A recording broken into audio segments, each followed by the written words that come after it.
Yes. Do you know? Okay. By the way, kuna kitu moja mimi naokupanga. Kama kuna kitu moja I feared the most, it was my father. Until he was sick. Ile time alikuwa ananichukua na nihambo.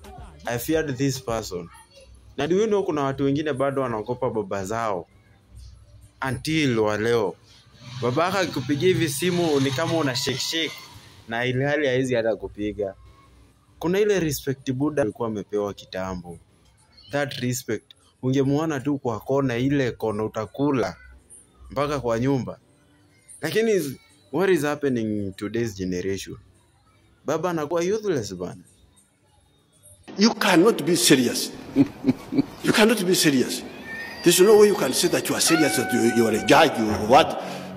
I may not be so clever, but certainly I can see.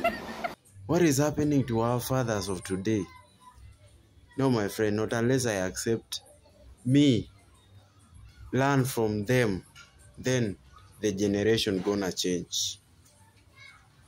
Exactly. Mimi sasa nikisikia baba yangu bana na tremble hata kama ni maiti. But those people deserve respect.